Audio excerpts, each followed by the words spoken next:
राज्य सरकार मुंबईत आशा भोसले संगीत अकादमी स्थापन करणार. मंत्रिमंडळ बैठकीत मोठा निर्णय. संगीत अकादमी स्थापन करण्यासाठी म्हाडाला जागा शोधण्याचे मुख्यमंत्री देवेंद्र फडणवीसांचे आदेश.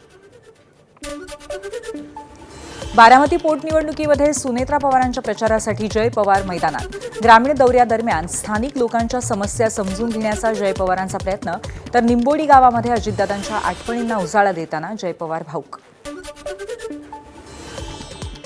बीड जिल्ह्यातल्या मस्साजोग सरपंच पोटनिवडणुकीसाठी एकूण 5 अर्ज दाखल. दिवंगत सरपंच संतोष देशमुख यांच्या पत्नी अश्विनी देशमुख निवडणुकीच्या मैदानात. निवडणूक बिनविरोध होणार की नाही याबद्दल 17 तारखेला स्पष्टता.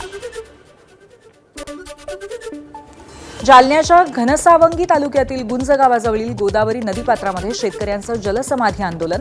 2025 मधील अतिवृष्टी आणि ढगफुटीच्या काळात चुकीचे पंचनामे करणाऱ्या अधिकाऱ्यांना निलंबित करा, आंदोलकांची मागणी. रांजणगाव गणपती मंदिर 15 एप्रिलपासून 31 जुलैपर्यंत दर्शनासाठी बंद राहणार. गाभाऱ्याचं संवर्धन आणि मंदिराच्या डागडुजीसाठी मंदिर बंद राहणार. पुरातत्व विभाग आणि रांजणगाव ग्रामस्थातील बैठकीनंतर निर्णय. आमच्या बंदरांना धोका झाल्यास पर्शियन आखातात आणि ओमानच्या उपसागरातील एकही बंदर सुरक्षित राहणार नाही. अमेरिकेचे अध्यक्ष डोनाल्ड ट्रम्प यांच्या नाकेबंदीच्या घोषणेनंतर इराणचा इशारा.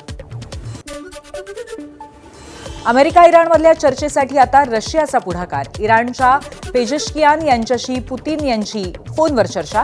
पुतीन यांनी बोलून दाखवली मध्यस्थाच्या भूमिकेची इच्छा. अमेरिकेचे अध्यक्ष डोनाल्ड ट्रम्प यांचा चीनवर पुन्हा एकदा टॅरिफ बॉम्ब. चीनमधून येणाऱ्या गाड्यांवरती अमेरिकेकडनं 100% टॅरिफ. चीनी कार कंपन्यांनी युरोपला उद्ध्वस्त केल्याचं ट्रम्प यांचं वक्तव्य.